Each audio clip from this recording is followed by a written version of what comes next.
Agora sim, bom dia pessoal, obrigado pela presença de todos, bom ver casa cheia. Essa é uma conversa que a gente estava plantando faz algum tempo, estava ansioso para ver o Márcio aí da Greener contar um pouco para a gente sobre geração distribuída.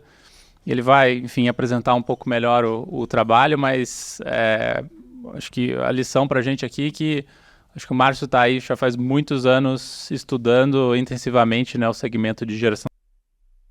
Talvez vocês já tenham visto o site ou os materiais deles, mas eles têm vários estudos, acho que muito profundos sobre o setor, né? E, enfim, essa é a nossa pegada aqui também, acho que conhecer os ativos com um pouco mais de profundidade. Então, obrigado aí, Márcio e equipe aí por terem topado aí fazer essa conversa com a gente, sejam muito bem-vindos. E o único aviso pessoal, interajam, façam perguntas, sempre no microfone, o Gustavo tá ali, você só levantar a mão e a gente passa. Obrigado mais uma vez aí por terem vindo. Tem uns lugares ali também. Bom dia. Bom dia. O microfone está funcionando? Bom dia a todos. Prazer estar aqui com vocês. Roberto, obrigado, né, pela oportunidade. Tamires aí pela organização. Fantástico evento, né? Pessoal presencial aqui. Tanta gente aqui do setor aqui de investimentos e também o pessoal que está acompanhando aqui remotamente. Prazer estar aqui fazendo esse bate-papo aqui, reforçando um bate-papo, tá? Essa é a ideia, né, Roberto? Tá? Um bate-papo. E para quem não conhece a nossa atuação, nós somos uma empresa de inteligência focado em transição energética. E transição energética, acho que vocês estão aí acompanhando já essa temática, na qual a gente está vivendo esse processo aí inicial ainda de transição energética, mas que traz aí consigo aí uma série de oportunidades, né? Desenvolvimento, investimentos, crédito, né? Então uma série de oportunidades que a transição energética traz. E a nossa empresa, a Greener, ela cobre esse setor de transição energética através de dados, informações e insights para o mercado. E essa é a ideia, é falar um pouquinho aqui desse mercado com foco maior em geração distribuída. Tá? Esse foi aqui o desafio que o Roberto e a Tamires nos trouxeram, trazendo um pouquinho de indicadores desse mercado e com foco maior na nossa visão de riscos, tá? Vocês que são aí muito fortes aí na área de créditos, né? Um negócio um pouquinho importante, né? Um pouquinho relevante aí para o negócio de vocês. E a gente gostaria de compartilhar um pouquinho a nossa visão em relação a mercados, cenários e riscos. O desafio é conseguir falar de uma forma bem objetiva aqui. Mas eu vou deixar muito aberto aqui para que isso seja um papo, ok? Então, por favor, traga aí de forma bastante aberta aí os pontos, os questionamentos e também as...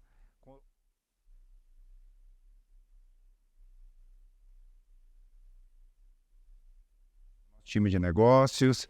Está aqui o Marco Conte, né, que cuida da parte de Summit. O André Abrantes, da parte de inteligência, foco em tecnologia. E a Luísa, a nossa head de inteligência, que está lá no fundo, aquela moça em pé. Bem, vamos lá. Vou pedir para vocês passarem, então. Maravilha. E aí, muito do que a gente está trazendo aqui de informações para vocês é com base no nosso trabalho de inteligência e muito disso está consolidado nos nossos estudos. Vou fazer um convite para vocês acompanharem aí os nossos conteúdos. Depois vou até pedir a permissão aqui do Roberto de mandar um link para vocês, para que vocês possam acompanhar a série de dados, informações e estudos, insights que a gente traz para o segmento de solar. E aqui com mais foco no segmento de geração distribuída, que tem sido aí um vetor de investimentos muito grande nesses últimos anos, né? EGD talvez não, certamente é o grande vetor de investimentos na energia solar. Então, grande parte do crescimento da matriz energética nesses últimos anos tem sido através da geração distribuída, que é o conceito, né, no limite da instalação, da possibilidade de cada um de nós, consumidores de energia, gerarmos a nossa própria energia. E dentro desse conceito, a gente tem visto aí uma evolução muito grande, né? A gente está falando aí de um acréscimo aí de milhões de consumidores e geradores de energia. A gente está aí num número muito significativo da ordem de 2,7 milhões de geradores. Até há pouco tempo atrás, a gente estava falando de poucos geradores, grandes geradores concentrados. E hoje a gente está falando aí de milhões de geradores, né, no limite, no telhado das nossas casas. E essa será a grande tendência mundialmente. Cada vez mais a gente gerando energia de forma distribuída. Né? Isso naturalmente traz aí uma série de oportunidades e também desafios que a gente gostaria aqui de falar. E aqui a gente está falando tanto da usina no telhado da casa, da usina no telhado dos edifícios comerciais e industriais médios, né, chamamos assim o commercial, e também as grandes usinas de geração distribuída de porte maior, e a gente está falando das soluções acima de 1 megawatt, que vai ser inclusive o foco aqui do nosso bate-papo aqui hoje. Então, o que a gente está vendo? Né? Desde 2012, que quando veio essa regulamentação, a gente teve uma atualização dessa regulamentação recentemente, agora em 2002 para 2003. Vocês que cobrem esse setor devem estar acompanhando, que naturalmente aí traz aí uma mudança não só regulatória, mas traz aí mudanças no fundamento desse modelo de negócio. Mas isso está refletido aqui na evolução, então a regulação trouxe aí uma clareza, trouxe aí um arcabouço regulatório que vem permitindo aí a evolução do número de instalações e investimentos aqui no Brasil, hoje na ordem de 2,7 milhões de consumidores que geram energia junto ao ponto de consumo, tá ok? Mas também uma outra modalidade que o modelo regulatório aqui no Brasil permite, que é a geração remota. É a possibilidade de você gerar num local e transferir essa energia para outros consumidores. Tá? Nesse sentido, né, a gente tem aqui 2,7 milhões de instalações no próprio local, mas também atendendo remotamente essa diferença, mais 1,2 milhões de consumidores que recebem essa energia de forma remota. E esse delta aqui, ele deverá crescer de maneira muito importante, sobretudo pautado no modelo de geração remota, seja atendendo remotamente um consumidor ou múltiplos consumidores, que é a geração compartilhada.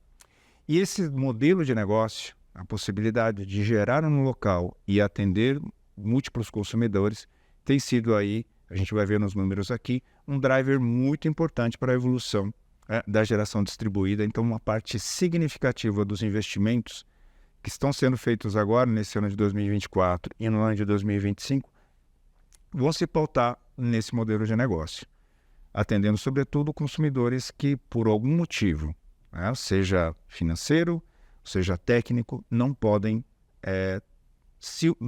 usufruir da energia solar. Então, por exemplo, eu moro num prédio de apartamentos, tenho uma dificuldade técnica de instalar uma geração no meu telhado, por que não se beneficiar também da energia solar, mas de uma forma remota? Então, esse modelo de negócio que é compartilhada tem sido aí um modelo muito importante de ampliação do acesso à energia solar, inclusive para aqueles potenciais consumidores que têm alguma restrição técnica ou eventualmente financeira, na qual, puxa, não gostaria de investir nesse momento, por melhor que seja, não gostaria nesse momento de investir em uma usina de energia solar no telhado da minha casa, mas gostaria de incentivar a pegada mais sustentável no meu consumo de energia e, além disso, reduzir as despesas do consumo de energia. Então, posso aderir aí a modelos de geração remota e cada vez mais a gente vai ter aí o consumidor remoto sendo relevante aí dentro desse cenário. Isso está muito ligado ao grande processo de descentralização que a gente está vendo no mundo inteiro, e aqui no Brasil a gente está aí num processo bastante importante de aceleração do processo de descentralização da geração de energia. Então, esse vai ser o futuro. Tá? É isso que a gente está vendo, e junto com isso, naturalmente, vem aí muitas oportunidades, investimentos aí bilionários que estão sendo aí estruturados e vão acontecer nos próximos anos, pautado nesses modelos de negócio. Vou pedir para passar mais um, por favor. Bem, e aí como está a evolução da GD, né? O tal da geração distribuída aqui no Brasil?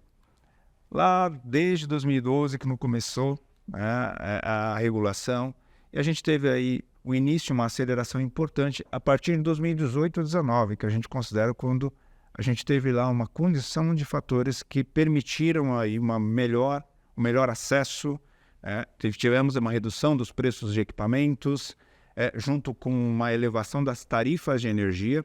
Diria que seriam aí os drivers principais. Eu acrescentaria um terceiro driver muito importante, que é funding, né? Financiamento, né? Outro tema que talvez vocês não conheçam muito bem, né? Que é fundamental, né? Então, por isso é super legal estar falando com vocês. Vocês que são provedores de funding, é uma alavanca fundamental para o crescimento de qualquer, né, segmento e setor. E geração distribuída não é diferente, ele é muito... tem no funding, tem no financiamento e no crédito um fator fundamental de alavancagem, e aqui foram um dos fatores que permitiram aqui essa aceleração muito forte da instalação de GD aqui no Brasil. A gente teve uma aceleração forte até 2022, 22, 23, quando aconteceu a mudança regulatória, a tal da 14.300, que trouxe aí novos critérios de compensação para a energia injetada, né? Lembrando que geralmente na geração distribuída, você gera energia e, sobretudo, quando a geração distribuída utiliza energia solar, lembrando que GD pode ter múltiplas fontes, tá? Mas a energia solar representa aí algo em torno de 99% das instalações são solares. O que acontece com a energia solar? Você gera muita energia durante o dia quando tem sol, né? Então você geralmente tem aí um excedente da geração, você não consome toda a energia que você gerou naquele momento, e grande parte dessa energia é injetada à rede elétrica. E essa energia que é injetada à rede elétrica, ela se torna créditos. Antes da regulação, você injetava 100 e você recebia quase 100 de volta, né, de uma forma simplificada. Depois da mudança regulatória, esse 100 que você injetou, você vai ter aí um valor reduzido para esse 100. E ao longo dos próximos anos, esse valor vai sendo diminuído, tá? Então, é um processo que já vem acontecendo amplamente em uns países que têm aí na geração distribuída um modelo mais maduro, tá? Bem, essa mudança regulatória, né, e regras, né, trazem aí mudanças nos fundamentos do investimento, mudanças no negócio.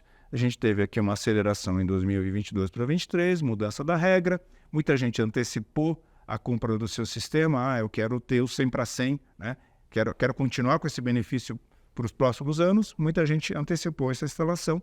Então, por isso que a gente teve aqui uma aceleração importante aqui.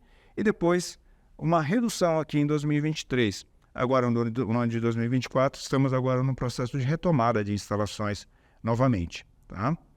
Então, puxa, e continua sendo vantajoso? Sim, continua sendo vantajoso. Um pouco menos vantajoso do que era antes. Porém, a gente teve um outro fator muito importante, que é outro driver, né? Que é o tal do CAPEX, né? Que é o tal do preço para instalar um sistema. E a gente teve aí uma redução. Apesar de uma condição menos favorável, apesar de eu não ter mais o 100 para 100, eu tive uma redução dos preços de equipamentos e também das soluções para o cliente final, permitindo que, na prática, eu tenha aí uma condição atrativa, ainda com essa mudança regulatória, tá? Então, esse é um driver aí bastante importante. Então, o que a gente está vendo? A gente está vendo que aquelas instalações sobre telhado, geração junto à carga, ele teve aí um impacto bastante reduzido em relação à atratividade da geração distribuída. Então, vocês estão cobrindo aí mercado de varejo, por exemplo, né? A gente, claro, teve aí o reflexo aí em 2022 para 2023, mas a gente está vendo aí uma retomada importante desses volumes agora, no ano de 2024. Então, o primeiro semestre aí tem sido aí um indicador aí de aceleração desse mercado. E também o mercado de GD remoto, os projetos de maior porte. Pode passar, por favor, Marco, né? Bem, e aí, uma tendência que a gente está vendo agora, por ano de 2024, é uma ampliação dos projetos que a gente chama de mini, né? Então, tem os projetos microgeração, os projetos pequenos, que estão no telhado da nossa casa, e os projetos de mini geração, os projetos de maior porte, são projetos aí, o que a gente chama de C&I, né? Do Commercial Industrial, mas também as soluções ao solo, as grandes usinas de geração distribuída, que que vai acelerar, já acelerou de forma importante aqui no primeiro semestre de 24, e agora no segundo semestre a gente vai ver uma ampliação bastante importante dos projetos de maior porte, atendendo geração compartilhada, geração remota, né, que são os grandes portfólios, grandes e pequenos portfólios, mas são as usinas em geral acima de 500 kW, acima de 1 megawatt, né, são aquelas usinas, os tais das fazendas solares, que vão acelerar agora, e os números começam a já ser refletidos aqui no primeiro semestre, e esses números vão trazer essa aceleração agora no segundo semestre e no ano de 2025, né, com uma ampliação dos projetos de maior porte, sendo aí conectados. Então, essa vai ser uma tendência importante. E aí, naturalmente, né, oportunidades aí na estruturação desses ativos, desses portfólios, e novamente o funding tendo aí um papel central aí dentro desse processo. Pode passar, por favor? Bem, e aqui, só para trazer uma ideia para vocês, como que estão distribuídos os projetos de maior porte, né? A gente está falando mini, né? Mas os mini são os projetos de maior porte. Tem os micro, né? Que são os projetos rooftop, são os projetos nos telhados, e os mini são os projetos geralmente de médio porte e de grande porte. E aqui a gente vai começar a trazer uma lupa maior para os projetos de maior porte, tá? E aí, aonde que estão esses projetos de maior porte? A gente está falando de Minas Gerais, que é o estado, digamos, pioneiro, começou a acelerar primeiro nesse modelo de negócio, e é um dos estados líderes aí em implantação de projetos de grande porte, né, por uma conjunção de fatores. Tarifa é uma delas, radiação solar é um fator importante, tá? E tributação, são 3 fatores que proporcionaram para alguns estados uma condição de atratividade maior, fazendo com que o mercado acelerasse. Aí um quarto, né?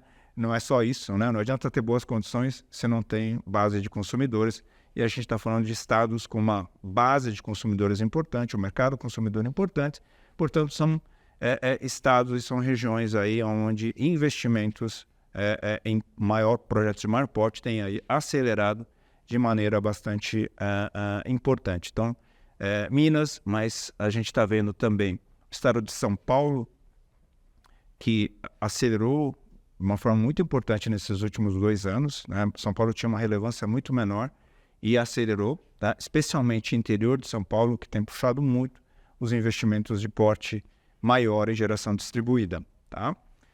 Podemos também mencionar o estado do Mato Grosso, que é uma região que também, né, não só radiação solar, é um estado com um PIB importante, sobretudo um PIB per capita muito importante, e junto com isso uma condição de tarifas e uma condição tributária que também proporcionaram uma condição de atratividade, fazendo com que esse mercado acelerasse mais. Então a gente vai continuar vendo aí uma ampliação importante de investimentos em Mato Grosso do Sul, né?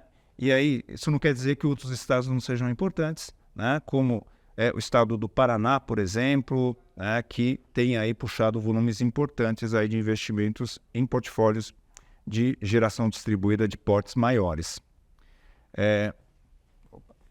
Bem, e aqui, trazendo aqui para vocês aqui como que tem variado aqui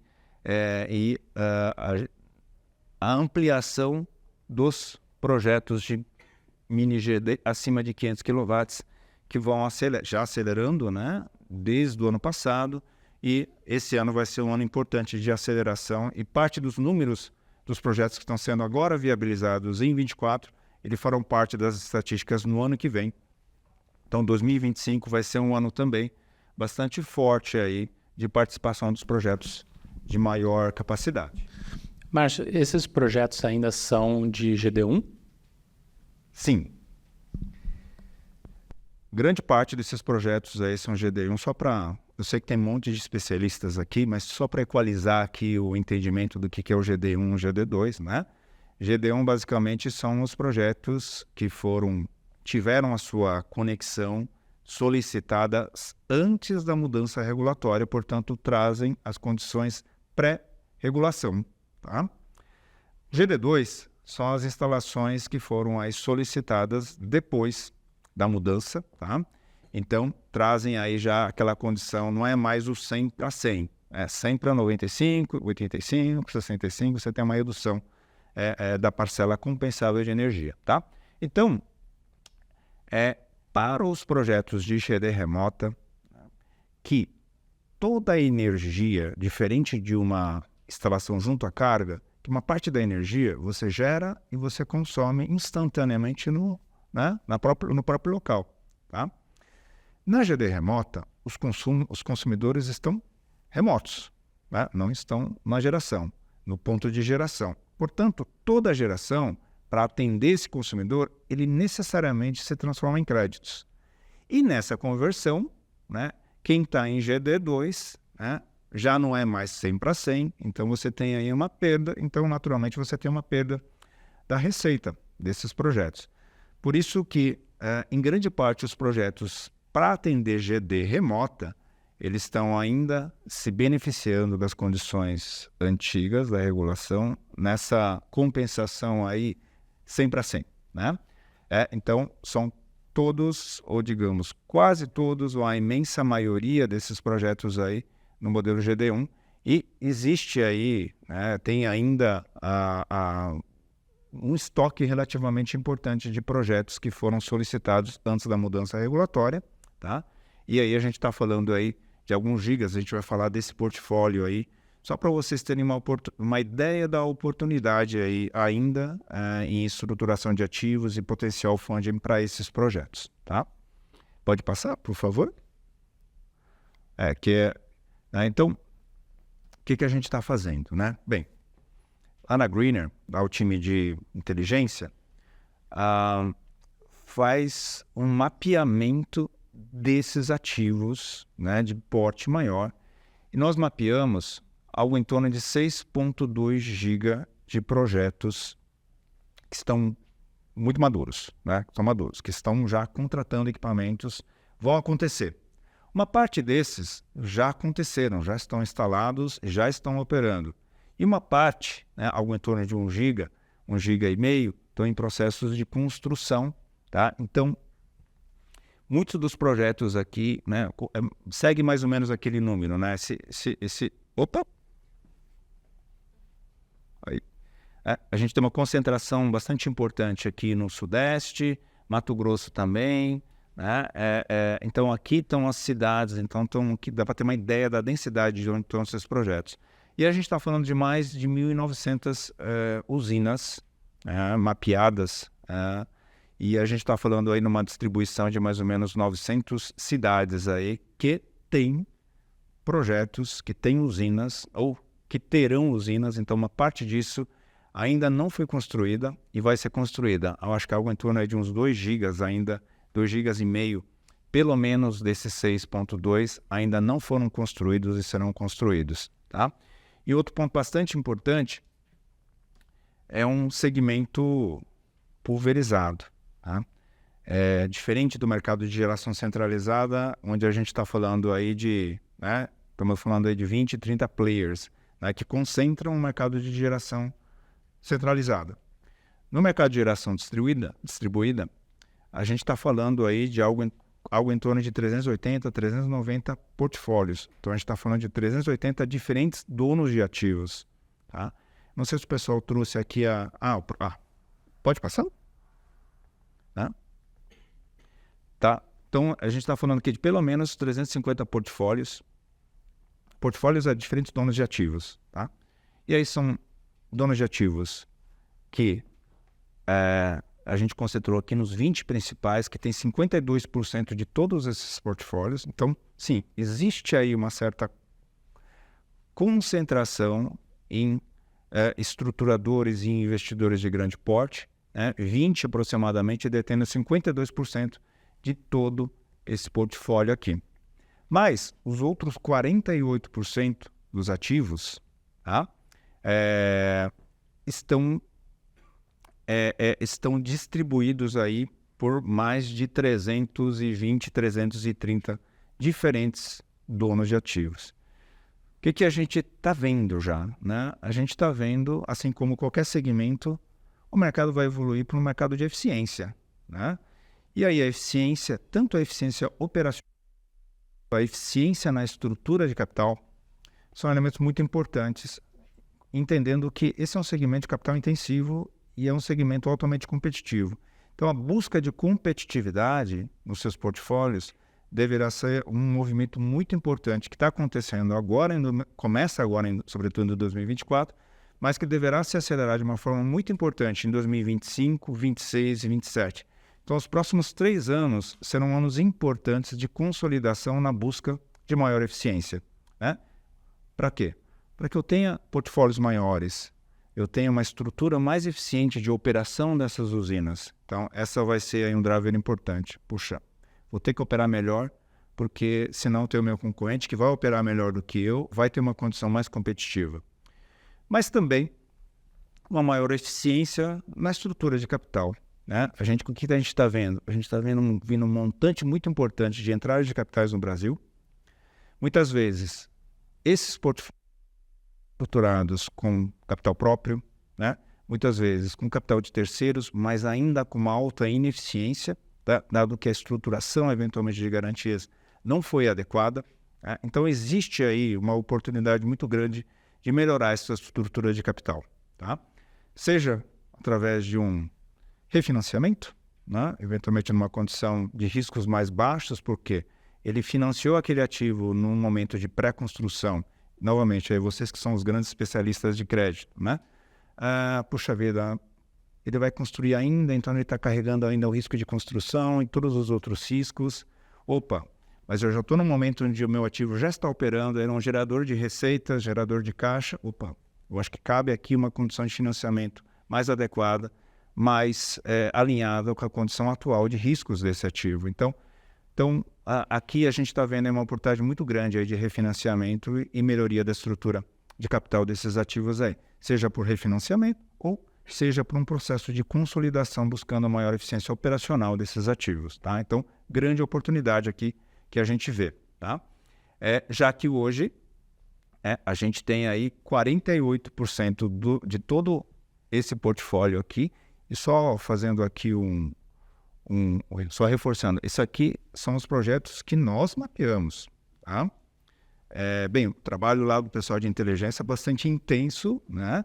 Então a gente entende que grande parte dos ativos estão mapeados. Então a gente sabe quem são aí a grande parte dos ativos no Brasil, mas não é 100%, né? Então a gente imagina que deva ter aí mais uns 20%, 25% de ativos que não fazem parte do nosso mapeamento. Esse número, na prática, ele é maior, significativamente maior do que esse número aqui, tá?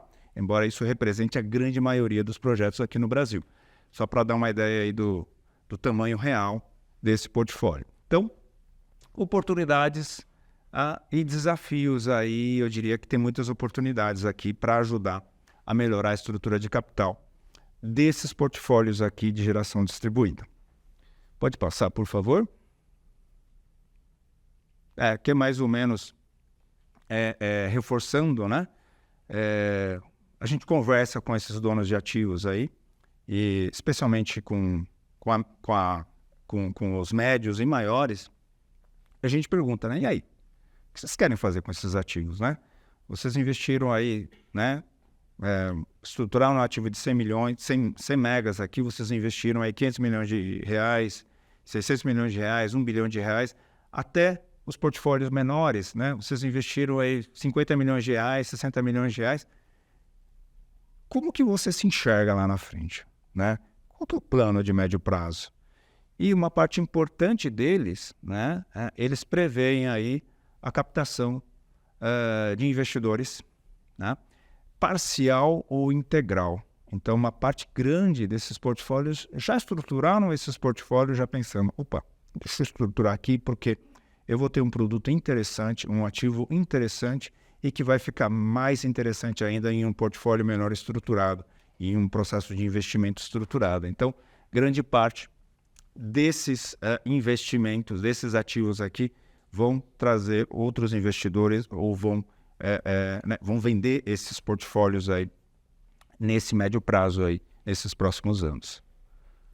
Pode passar, por favor? Bem, e aqui, entrando um pouquinho mais em trazer um pouquinho da nossa visão, como que a gente tem ajudado esses... Né, a gente tem apoiado muito, tanto o lado buy side, né? O lado comprador, o lado investidor, dessa equação, ajudando a entender claramente os potenciais riscos, ajudando a trazer um realismo nos indicadores, né? O papel e o Excel aceitam tudo, né? E aí o nosso papel é em trazer um pouquinho de realidade ao longo desses anos que a gente vem desenvolvendo, acompanhando o processo de estruturação, acompanhando o processo de engenharia, acompanhando o processo de construção desses ativos e operação, ajudar a trazer maior realismo aos indicadores e, de fato, a gente ter aí uma melhor transparência na qualidade e no valuation desses ativos, né? Então, a gente trouxe aqui alguns exemplos, né, de fatores que influenciam muito o valor dos ativos, né? Então, a gente está falando tanto de elementos que influenciam a produtividade dos ativos, né? Ou premissas que são nada adequadas, muitas vezes bastante otimistas, né, vindo do lado vendedor, e fatores que têm influenciado fortemente o valor dos ativos, né, e a taxa interna de retorno desses ativos. Então, a gente tem feito um trabalho bastante ativo no sentido de ajudar o investidor a ter uma clareza em relação à qualidade desses ativos e o real valor desses ativos. E mais recentemente, aí nesses últimos 2 anos, a gente tem também atuado fortemente do lado sell, né, do lado vendedor, ajudando, já que a gente trabalhou muito do lado comprador, criticando esses ativos, né, trazendo pontos de atenção para esses ativos, estamos sempre ajudando aí o lado sell side, o lado sell, de forma que esses ativos sejam ativos mais atrativos, né? Sejam ativos mais realistas, sejam ativos mais transparentes, lembrando que muito provavelmente vai ter uma greener do outro lado lá que vai apontar e falar, puxa vida, isso aqui não está muito realista, isso aqui poderia estar melhor, isso não reflete o fluxo de caixa que está se imaginando, tá? Pode passar, por favor? Aproveitando aqui que o Marco está aqui, né? Marco, que é o owner. Anualmente, eu até comentei outro dia com o Roberto, nós temos o Summit, ano que vem, novamente, né? A gente vai aí para a 7ª ou 8ª edição, já perdi a conta. A gente faz anualmente esse evento de estratégia, tá? Olhando muito os próximos anos, olhando muito tendências e fundamentos de investimentos. Não é só para o mercado solar, né? A gente está ampliando mais fortemente porque a gente está entendendo essa ampliação aí desse escopo desse investidor, desse provedor de funding, para entender de fato onde que estão as oportunidades e trazer realmente indicadores para poder ter uma clareza maior do fundamento dessas oportunidades. Então, um evento de 3 dias no ano que vem, onde a gente vai falar muito desses fundamentos aqui com o mercado. Pode passar, por favor? E aí, vocês que estão aí avaliando muitas vezes esses ativos, né, na nossa visão, o que são pontos críticos, né? O que são pontos na qual tem um potencial importante de impacto na geração de receita ou na geração de caixa, ou seja, no valor do ativo, e que deveriam ser considerados, né? Entra aqui num ponto um pouquinho mais técnico, né? Mas que é muito importante, afinal, influencia a receita, né? É muito influenciado aí pela capacidade efetiva de geração, né? Geração de energia e geração de fluxo de caixa. Então, elementos bastante importantes que a gente tem aí aprendido ao longo desses últimos anos e que tem afetado fortemente, né? Ou tem influenciado fortemente a dinâmica de investimentos em portfólios de geração distribuída também, né? E aí eu vou até chamar aqui para o palco o Luiz, tá? Luiz, que representa aqui a área de negócios, né? O Luiz que tem uma experiência aí de quase década, né, Luiz? Né? Não vou falar década, vou falar década, né? No projeto, na instalação, na operação de grandes portfólios, de grandes usinas de geração centralizada também. E hoje o Luiz tem feito esse trabalho trazendo um olhar crítico e realista para que, de fato, aquele portfólio que está sendo avaliado realmente vem acompanhado aí de indicadores realistas, né? Acho que esse é o nosso trabalho. Isso mesmo. Mais uma vez, bom dia a todos. Agradeço aí pela oportunidade, Roberto, Tamires. Como o Márcio salientou, esse é um dos pontos que nós trabalhamos intensamente para justamente criar a viabilidade dos projetos e atratividade, né? Porque muitos desses projetos, como o Márcio apresentou em slides anteriores, eles são ativos, que já estão em operação, né? Alguns deles estão completando cerca de 5 anos. Obrigado, Márcio. Alguns deles a partir aí de 5 anos, portanto, e que é necessário uma análise um pouco mais aprofundada devido às tecnologias, né? Onde a gente entra muito ali em vista do que? Da escolha dos equipamentos, pensando justamente no que é um produto que vai fazer sentido no futuro.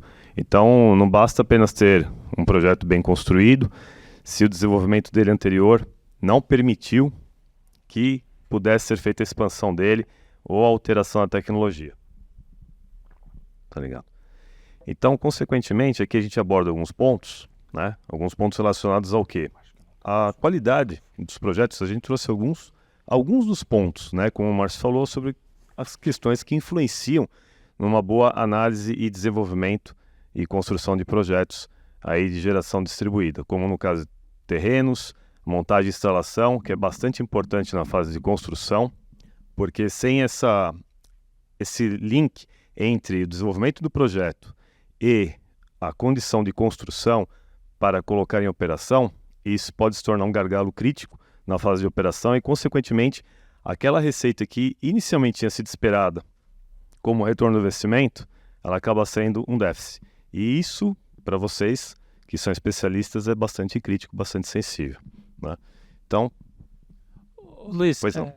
Você pode falar um pouco assim, você falou ali de geração e performance, como é que vocês enxergam, por exemplo, degradação de painel ou esse tipo de coisa? Já consegue ter uma visibilidade? Porque lá atrás era tudo muito novo, né? Então a gente Sim. tinha uma curva do fabricante, a gente não sabia muito bem como avaliar essa curva. Os projetos têm performado assim conforme as curvas? O que vocês têm enxergado?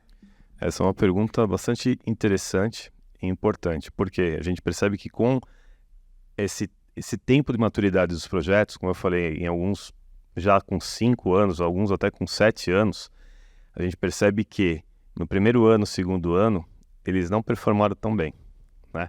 Então, ou seja, devido às condições de tropicalização dos equipamentos, porque todos os equipamentos sofrem, né, um período de tropicalização, uma aceitação do mercado, e não só apenas do mercado, mas também do local onde são instalados.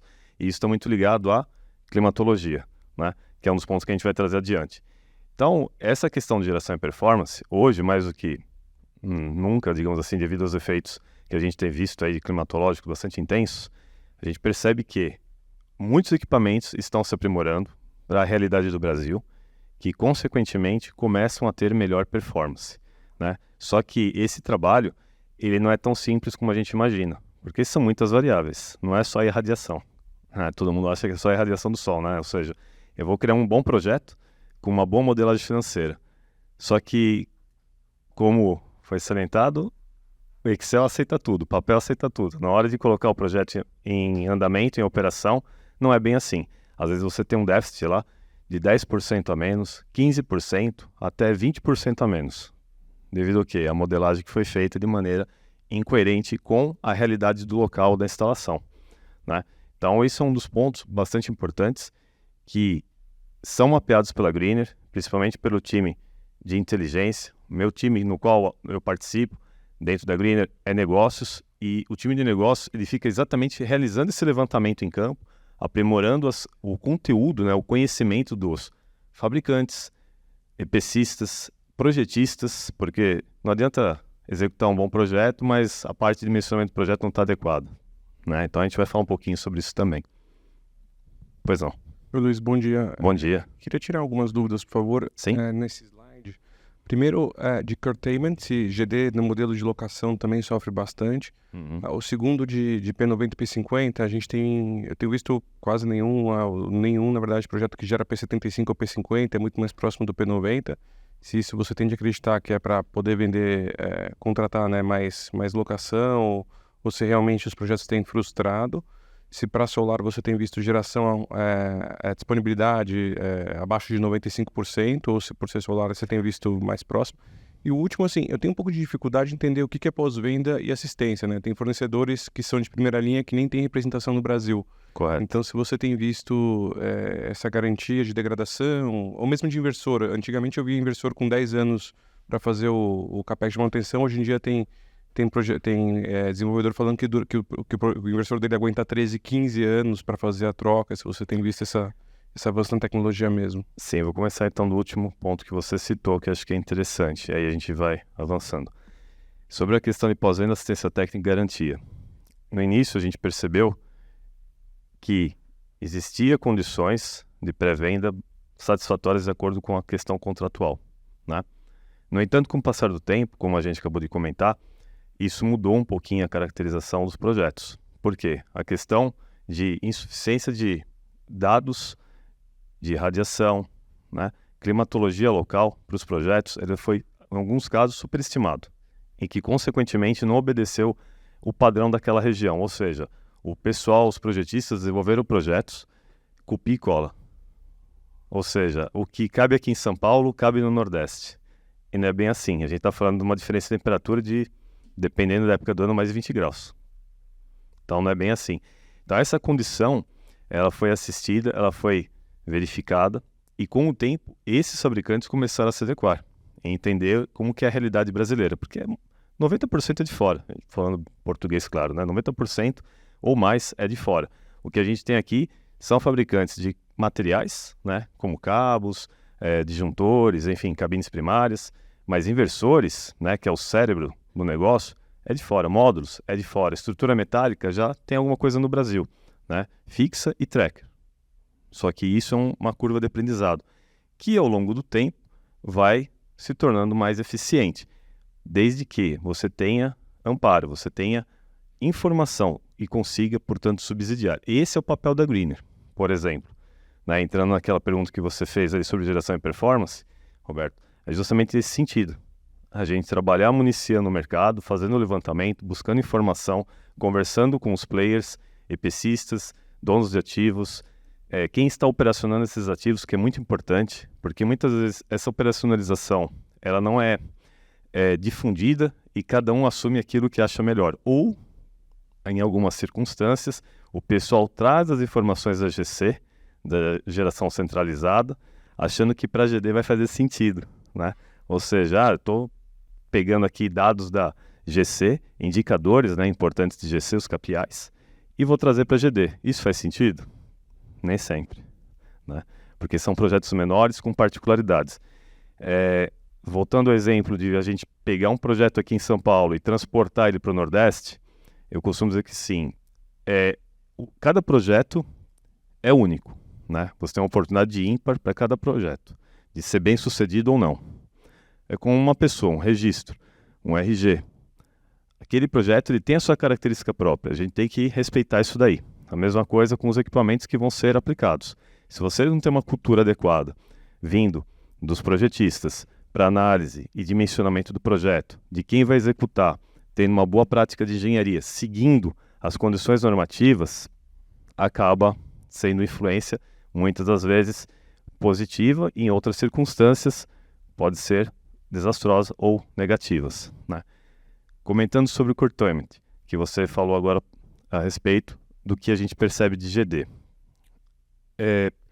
Tem possibilidade, né, diante de algumas tecnologias novas no mercado, como por exemplo o Grid Zero, que eu não sei se todos estão familiarizados, né, ou seja, sem injeção na rede, onde você consegue ocupar, digamos assim, utilizar aquela energia internamente num determinado ponto, ou melhor, num determinado local, e para aquele local ser autossuficiente no decorrer do dia ou buscar menos energia da rede, o que for necessário para que ele não tenha necessidade de importar essa energia da rede e elevar o seu custo com demanda. É uma forma. A questão do curtailment propriamente dito, ele está muito mais atrelada à questão da GC, né, onde a gente percebe que muitos dos grandes players estão passando por isso devido a desligamentos rotineiros que a ONS e o SIM estão solicitando e que está atrapalhando já há um bom tempo, digo assim, pelo menos uns 3 para 4 anos que a gente tem percebido isso. E não é só da parte de solar, né? A gente também percebe isso na parte de eólica.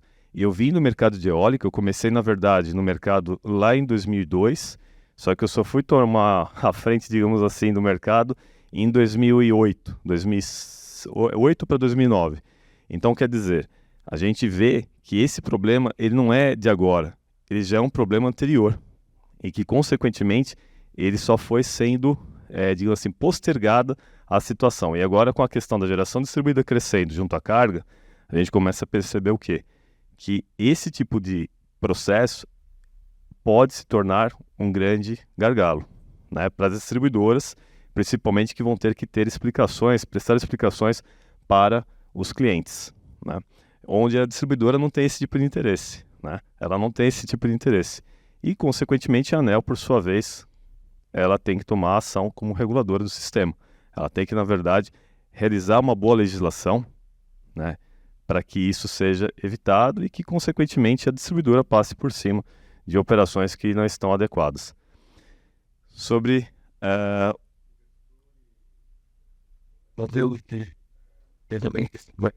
sim. Sim, a gente percebe que, assim, disponibilidade que você falou também. A questão da disponibilidade, a gente percebe que todo mundo garante 98%. Mas será que é 98% mesmo? Em algumas situações que a gente percebe, com distribuidoras mais remotas, em regiões mais afastadas, essa questão de disponibilidade ela cai bastante. Pode chegar em torno de 90% a 92%. Então, quer dizer, qual a garantia que se tem disso, uma vez que a questão da indisponibilidade está também atrelada à questão da conexão com a rede, e não simplesmente dos equipamentos. A indisponibilidade de equipamento ela pode ser forçada devido à indisponibilidade do sistema elétrico, né? Então, isso é um ponto bastante sensível que tem que ser melhor avaliado junto às distribuidoras e ao sistema elétrico como um todo, devido ao parque instalado, né, das distribuidoras ser um pouco mais antigo, ser, digamos assim, arcaico. Algumas estão saindo à frente, algumas empresas de distribuição, melhorando o sistema elétrico, mas ainda tem bastante coisa para acontecer, né? Então a gente percebe que essa indisponibilidade realmente atingir a 98% em algumas regiões é passível, em outras é um pouco mais difícil, principalmente as que estão mais distantes, né, dos centros de carga. Sobre a questão da performance, P90, P50, P75, etc. Sim, são métricas que o mercado de GD começou a olhar um pouco mais para ter como uma maneira de garantia da modelagem que foi feita dos sistemas fotovoltaicos de mini geração distribuída. Muito se fala, né, ou melhor, isso já é muito mais utilizado em GC, né, tanto eólica como solar, devido ao fator de capacidade. Já em GD você não tem essa garantia, você não tem algo regulado propriamente dito para dizer é isso, mas as garantias que se tem é baseado no quê? Em dados de radiação, em dados de geração local, onde essa garantia se transforma numa forma de contrato para os clientes, né? Ou seja, é uma maneira de você tentar criar um sistema que facilite, ou melhor, que crie credibilidade para, para os investidores, né? Não sei se o Márcio quer complementar com algum ponto. Uma questão, qual que é o seu nome? Ricardo. Ricardo, ótima pergunta. Essa questão de expectativa de geração, né, o P50 ou o P90, para quem não conhece, né, são diferentes metodologias para você ter uma ideia da potencial geração da usina. E o que a gente tem visto muito é o pessoal, em muitas situações, sendo otimista, né, em trazendo lá uma expectativa de geração que muitas vezes não acontece, que foi só a pontuação. Isso. E esse talvez seja um dos pontos aí bastante importantes. Para quê? Aquela expectativa de geração de receita, né, vocês estão provendo funding, né, entra aí o fator aí de cobertura da dívida, um fator muito importante da receita que vai gerar. Então, esse é um dos fatores principais numa avaliação do ativo, essa visão realista do real potencial de geração e a geração de receita. Então, é uma preocupação muito importante. Talvez seja lá o top, lá, o primeiro item para avaliar. A expectativa de geração de energia e de receita está alinhada com o que está sendo proposto? Tá? Então, vai muito da nossa expertise e da base de dados e histórico para realmente poder criticar aquilo lá de maneira realista, né? E trazer elementos para trazer né? Traz um realismo maior aí para essa expectativa. Correto. Onde a gente, inclusive, né, aproveitando o gancho, aqui a gente vai mostrar alguns pontos que são bastante críticos e sensíveis para quem realiza investimento, que deve ser um ponto de atenção, né? A gente chama atenção aqui porque, se não bem validado o projeto na fase de desenvolvimento, na parte fundiária lá atrás, a gente percebe que ao longo do tempo vai incorrer em riscos significativos, bastante sensíveis. Então aqui a gente tem, por exemplo, a falta de planejamento durante o período de chuvas da obra, onde não foi previsto, ou seja, não foi acompanhado pela climatologia, junto à climatologia, quais seriam as condições de execução daquela obra em um determinado momento do ano, na sazonalidade. Então aqui a gente vê algumas fotos que mostram o quê? Um período chuvoso acontecendo bem na fase de abertura das valas para a passagem dos cabos. Olha o problema que a gente tem. O que acontece com isso? Você já perdeu toda a parte, né, de cronograma na execução de valas e passagem de cabos. Então, quer dizer, isso aqui pelo menos se atrasa um mês. Isso daqui são projetos em Minas Gerais, essas fotos, né? Então, é uma condição crítica, sensível, e que muitas das vezes não é dada a devida atenção. Como a gente falou, né, são condições que cada vez estão mais severas e que muda repentinamente. Então, esse é um ponto que a gente tem que levar em consideração. Climatologia é importante e está muito atrelado a sistemas de energias renováveis, tá? Como um todo, não só solar, tá bom? Aqui um outro evento, né, bastante importante sobre a questão da drenagem do projeto, onde não é realizado, muitas das vezes, a análise da hidrologia do local, as bacias de contribuição, né, digamos assim, de águas, sendo muitas vezes insuficiente até mesmo para o projeto. Então, ou seja, subestima-se as condições de projeto. Por quê? Porque não é feita uma análise de longo termo, como a gente fala. Às vezes é feita uma análise de 5, 10 anos. E quando muitas das vezes deve ser feito com uma base de dados maior, como o Márcio citou, tendo dentro de um histórico. Eu até esqueci o nome do rapaz que fez as questões, Ricardo, perdão, que levantou essa questão sobre a performance. Está aqui um ponto, né, que não deixa mentir. A questão da drenagem influencia por demais. Por quê? Se a gente for perceber, a gente tem aqui toda a parte de estrutura, aqui são sistemas que se movimentam com o sol, né, ou seja, ao longo do dia, chamado trackers, e a gente tem aqui um quadro, né, de junção que recebe todos os circuitos elétricos. Então, ou seja, o cabeamento aqui já foi perdido, praticamente. Tem que ser refeito toda a parte de cabeamento. Isso daí incorre em custos que está atribuído à receita, que vocês viram lá, e que, consequentemente, aquele OPEX que o pessoal fala, 5% do investimento ali que foi realizado no CAPEX corresponde ao OPEX. Muitas das vezes isso daí passa de 8%, 9%. Tá? Por favor, Marco.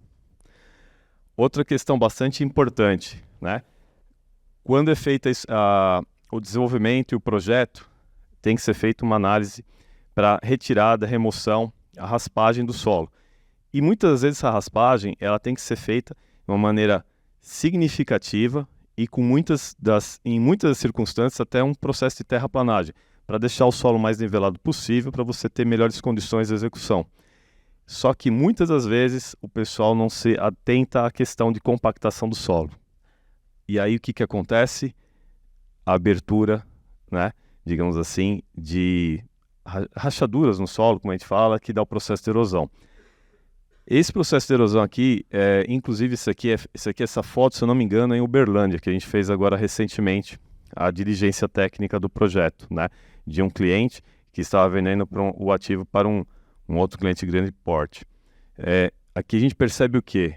Que o processo de lixiviação, ou seja, a lixiviação, chuva torrencial que cai no solo, bate no solo muito seco, acaba não tendo penetração da água por completo e que, consequentemente, começa a carregar material, começa a carregar solo. E aí começa a realizar essas crateras, essas aberturas, essas fendas. E isso afeta não só a base dos trackers, que, consequentemente, você vai ver numa próxima foto, ele acaba, em alguns casos, tendo recalque, rebaixamento, e isso danifica por completo não só o tracker, mas também os módulos. Então, ou seja, mais uma perda. E aqui na base, de onde ficam os inversores. Consequentemente, devido a esse processo, né, de retirada, né, ou seja, pela água da chuva do material, ele acaba causando aqui o quê? Um problema na estrutura. Isso, consequentemente, se torna um custo. Imagina isso num projeto de maior porte, como que seria? É bem desastroso. Então, esse é um dos pontos que influencia bastante e a gente procura sempre trazer isso para que vocês tenham visibilidade de quais são esses riscos e o que pode ser feito para mitigá-los. Aqui o caso que eu falei, por exemplo, a questão da compactação do solo, né? Ou falta de um estudo geotécnico, geológico, adequado para poder entender o que foi feito naquele solo, o que deveria ser feito naquele solo, seria um solo mais rico ou mais pobre, né? E que, consequentemente, acaba causando em algumas circunstâncias, tema aqui de tracker, o recalque. Nesse recalque a gente percebe que perdeu pelo menos a mesa inteira aqui de strings de módulos, né? Então, ou seja, um custo, como eu falei, que deixa de ser de 5%, começa a se tornar 8%, em alguns casos que a gente já viu, até 10% daquilo que foi planejado para o CAPEX, em relação para o OPEX. Ô, Luiz, Sim. e tem algum padrão assim, geográfico? Assim, tem áreas onde isso acontece mais? Ou dos estados pode ser aleatório? Assim, você pode ter todo tipo de projeto? Todo tipo de local tem as suas características, né? Tem a sua característica, sua RG, né? A sua identidade, né? Então, são projetos que, quando não bem estruturados na engenharia, eles tendem a ter falhas, como essas, por exemplo, né? Então, não depende só do local, mas depende de quem está realizando essa análise para implementar o projeto. Por isso que a confiabilidade e credibilidade de empresas sérias no setor é super importante. E esse é um ponto que a gente sempre costuma realizar o levantamento, inclusive pelo time de inteligência, que traz o ranqueamento dessas empresas, né? Tanto de projetos, engenharia, EPCistas, de equipamentos principalmente, para que justamente isso crie uma melhor condição, tá, Roberto? Então aqui é uma ideia, né, de que não apenas é o local que pode ser um risco, mas também quem analisa o local pode trazer um risco. E o que pode ser feito naquele caso ali? Ele tem que ser desmontado? Então aqui é um processo que, por exemplo, essa área ela tem que ser totalmente retirada, tem que ser feita a retirada dos módulos, né? Tanto de um lado como de outro, das mesas que estão próximas. Tem que ser feito o tratamento desse solo. Muitas das vezes o tratamento do solo, ele não consiste apenas em você realizar o aterro, ou seja, colocar mais material, mais solo no local. Às vezes tem que fazer um tratamento com base de concreto. Então, ou seja, não é só solo. A gente começa a ter o quê? A necessidade de um produto a mais, o concreto. Qual o custo disso para uma região remota? Às vezes já aconteceu, eu também atuo em obras, né? Então eu já fui site manager até recentemente e a gente precisava, em algumas circunstâncias, recorrer a uma concreteira que ficava a cerca de 60 quilômetros da usina. Então, ou seja, qual o custo disso, né? Qual a avaliação que eu vou ter disso, né? Então, quer dizer, aqui eu estou dizendo uma situação que eu vou ter um aumento aí de mais ou menos uns 30% do que foi planejado para esse tipo de manutenção. Então, aqui teria que ser feita a remoção, né, dos materiais e equipamentos e aí, logicamente, a remoção da estaca, consequentemente, sendo feito o tratamento do solo, em algumas circunstâncias, a concretagem e aí, novamente, sendo feito o posicionamento das mesas. E aqui nessa situação, o tracker não vira, ele continua gerando, mas com uma eficiência baixa? O que é o... Ele gira até a pessoa detectar o problema. Por isso que é parte importante a operação, né? A operação e manutenção do sistema, ou seja, aquelas pessoas que ficam em campo observando os problemas que podem estar acontecendo e realizarem as manutenções preventivas ou corretivas de maneira assertiva, né? Com precisão. Ele gera, só que muitos desses módulos aqui, para não dizer todos, 100% dessa string, são, por exemplo, essa string ela teria, no caso aqui, acho que cerca de 30 ou 32 módulos, né? Então, quer dizer, uma boa potência que está sendo perdida aqui. Esses módulos, devido ao movimento do tracker ter sido rebaixado, ele sofre nos 3 eixos, digamos assim, a fissura, né? A degradação. Os módulos são muito sensíveis, a base de silício é muito sensível. Então, consequentemente, você acaba tendo o quê? Microfissuras no módulo, que a olho nu você não enxerga. Só vai enxergar realizando um processo, né, um ensaio, um teste, chamado de termografia, que aí você consegue detectar como que os módulos estão, o raio-x dele, né, digamos assim. Então, isso é uma maneira de você poder mitigar, tendo, logicamente, uma equipe de manutenção bastante pronta, né, digamos assim. Pronta, que eu digo, capacitada, qualificada, que é um ponto importante na parte de custos aí de um projeto, né, na parte de investimento. E essas fissuras são o mesmo tipo da degradação que a gente falou lá no começo, que a gente já projeta que ocorre, isso vai ser uma degradação muito acelerada? Ou... Essa é bem mais acelerada, né? Porque, por exemplo, esse projeto, ele é um dos grandes projetos do Brasil, né? É de um dos grandes clientes que nós temos e que com 1 ano para 1 ano e meio já sofreu esse problema. Então, quer dizer, a degradação do módulo no primeiro ano, por base aí de alguns fabricantes, a gente tem que é de 1%, né? 1% de perda no primeiro ano devido à incidência solar, à luminosidade, ok. Isso é real? A gente já mediu e viu que sim, para alguns fabricantes é real, e para outros a gente percebe que está um pouco acima. Nesse caso aqui, a gente está dizendo que no primeiro ano já sofreu esse tipo de problema, mas foi uma fileira inteira. E não só a fileira inteira, mas também a estrutura metálica. Então aí você não tem que acionar só a garantia ou as condições, né, digamos assim, de pós-venda do pessoal do módulo, mas também do pessoal da estrutura metálica, no caso do tracker, que vai ter que ir até o local, fazer um levantamento, fazer uma análise, ver qual é a melhor forma de dar devida tratativa e, se é possível, realizar um bom retrabalho, digamos assim, né, para melhorar o sistema. Aqui, falando rapidamente, a gente fala sobre o dimensionamento e um caso, né, que aconteceu, onde nós estamos presentes realizando o levantamento, né, acompanhando um projeto, onde a gente percebe uma combiner, né, uma combiner box, uma caixa de junção ali de todos os cabos que vêm dos módulos, né, que vêm das strings de módulos, onde ele pegou fogo, né. E aí, consequentemente, esse fogo, na verdade, ele foi extinto extinto entre aspas, né, porque corrente contínua é um pouco mais difícil. Você teria que desligar o sol, né, para parar de gerar, enfim. Então, aqui nesse caso, o pessoal utilizou um extintor, né, de pó químico. Isso também é um ponto bastante importante que a gente fala, porque as pessoas devem ter a capacitação e o conhecimento correto para fazer a aplicação dos equipamentos, e não só dos equipamentos, mas também dos materiais que trazem segurança, como, por exemplo, o extintor. Esse extintor não é o mais adequado.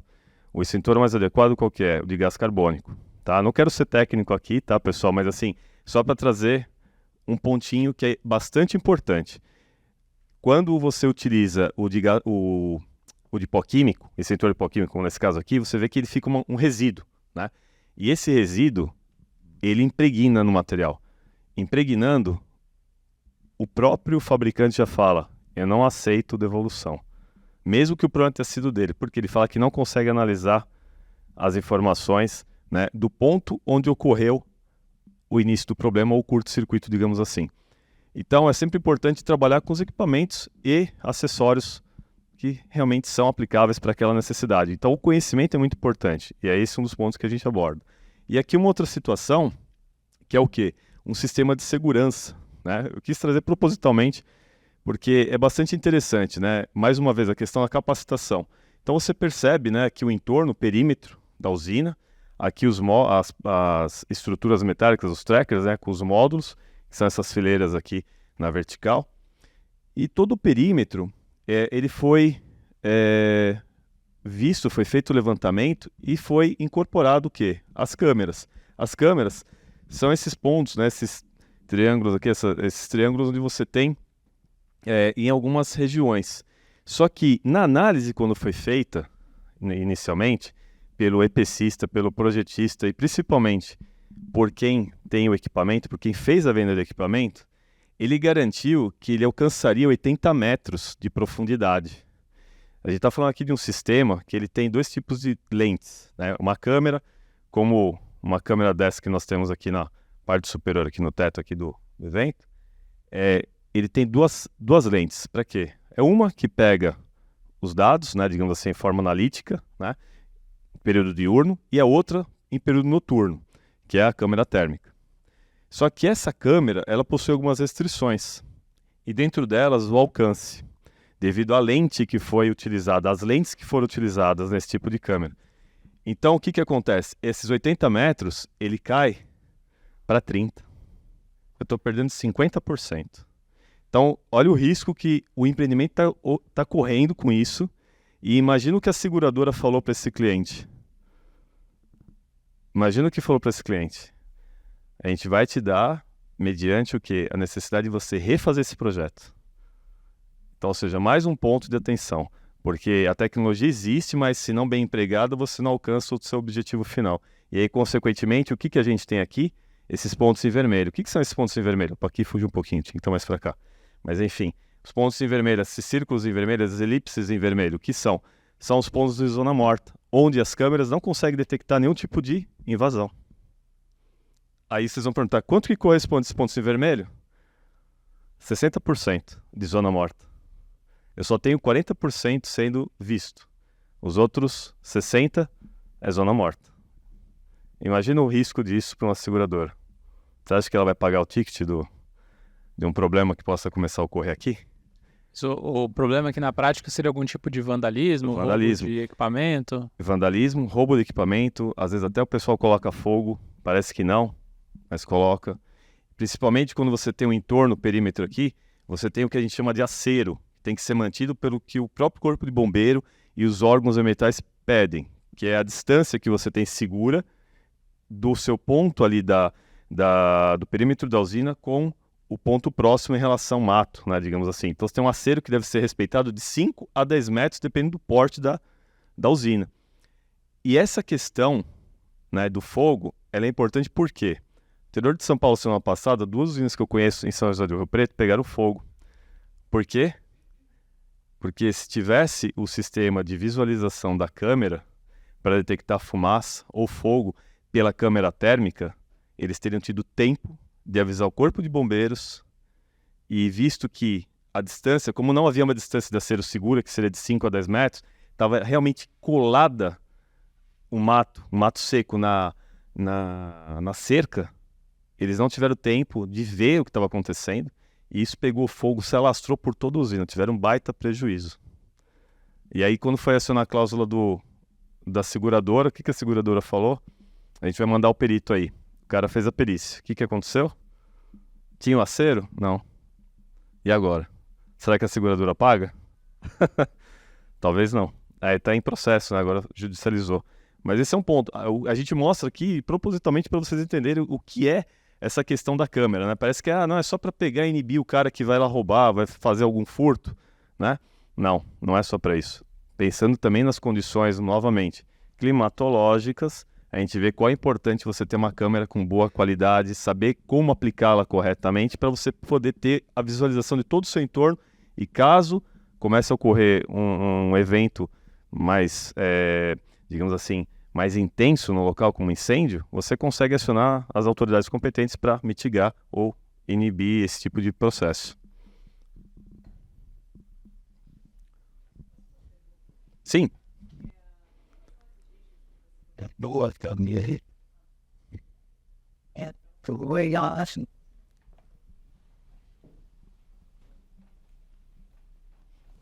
Oi.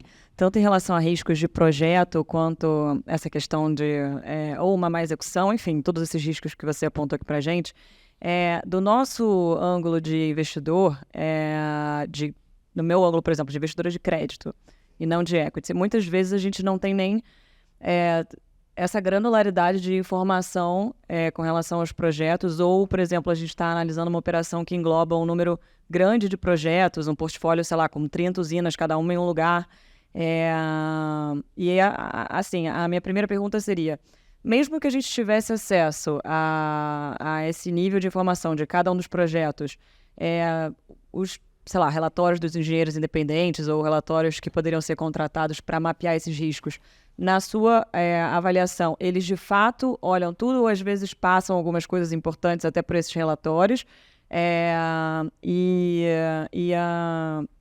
E como que a gente conseguiria, assim, na prática, né, assim, vou pegar 30 relatórios de engenheiro independente e vou ler 300 páginas de cada um, assim, como que do nosso lado, assim, a gente consegue ficar um pouco mais seguro em relação a esse tipo de coisa, assim, tem que confiar que o desenvolvedor é um player de qualidade que está ali atento a isso?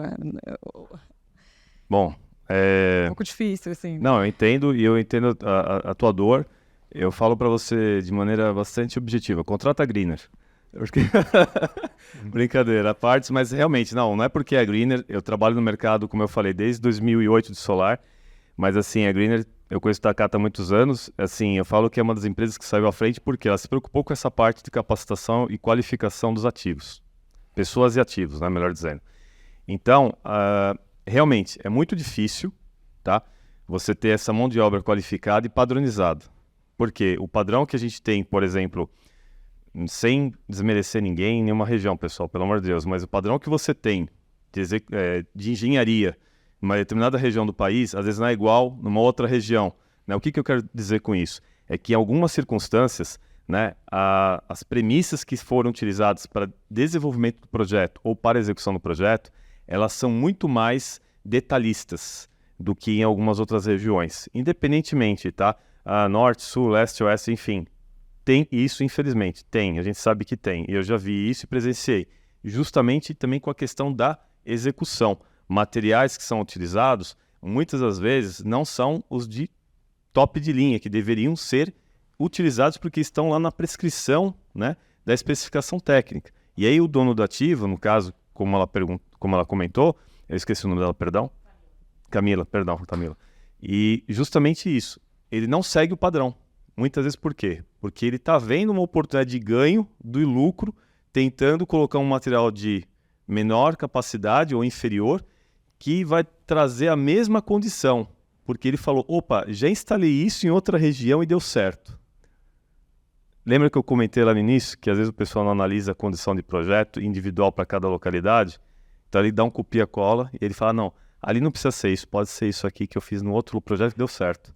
E esse é um erro grotesco que o pessoal comete, infelizmente. Então essa condição de você poder analisar todos os documentos é difícil, criar um padrão é o melhor cenário possível, né?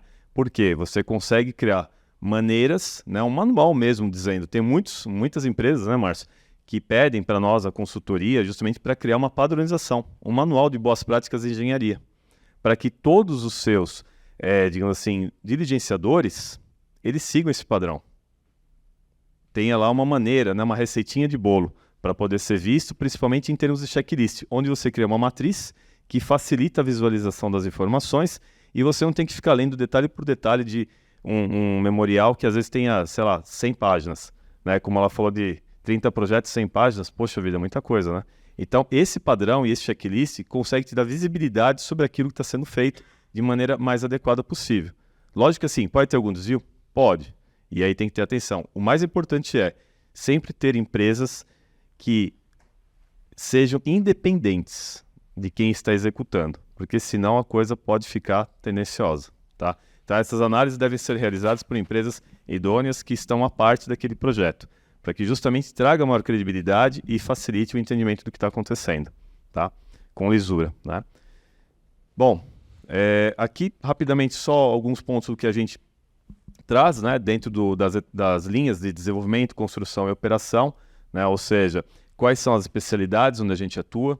Esse material vai ser disponibilizado para vocês posteriormente, tá? Então não quero tomar muito tempo de vocês com isso, mas é bom vocês terem essa visibilidade, né, do que a gente faz em cada uma das etapas, cada uma dessas disciplinas que são muito importantes para um bom retorno, né, da receita ali que vocês esperam no momento de investimento.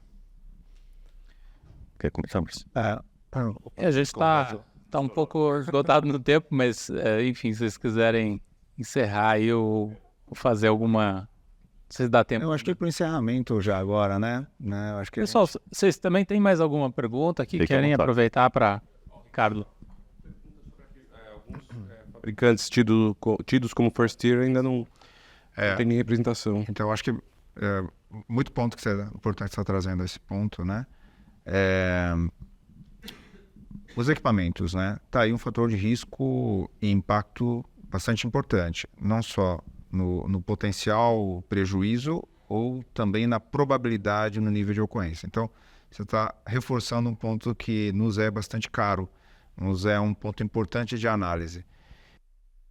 Sobretudo, não só a qualidade técnica daquele equipamento, e a gente olha fundamentalmente, né, os módulos fotovoltaicos, os inversores que são extremamente sensíveis, né, e com alto impacto, porque o inversor parou, zerou a geração daquela parte da usina, né? E um ponto muito importante, né, além da atuação mundial, da reputação mundial dessas marcas, é a estrutura aqui no Brasil, né? Ok, são equipamentos de reputação mundial, mas e aqui no Brasil? Que é o que interessa, né?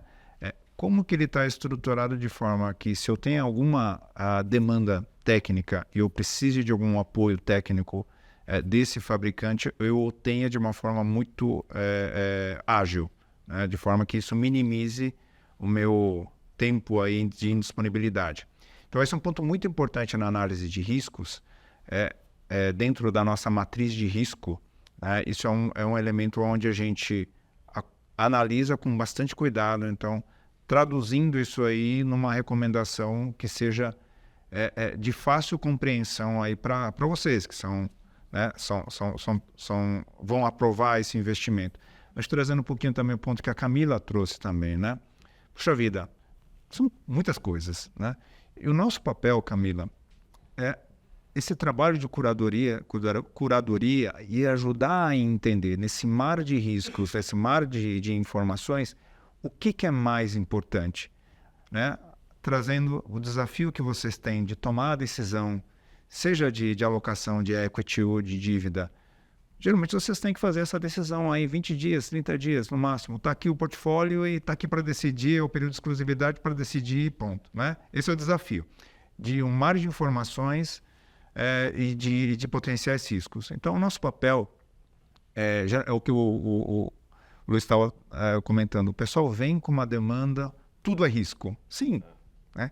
Agora, o que é mais importante dado esse perfil de ativo que nós temos?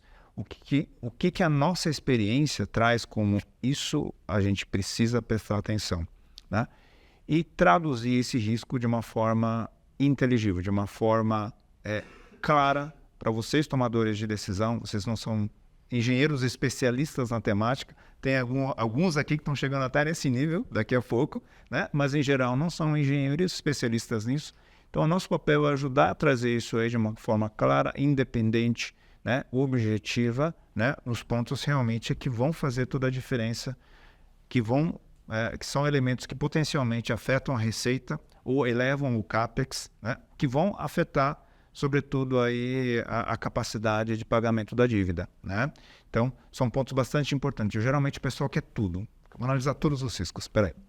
Vamos focar naquilo que realmente é importante e trazer em um formato na qual seja fácil de entender de uma forma independente. Olha, isso é isso e os dados apontam para isso.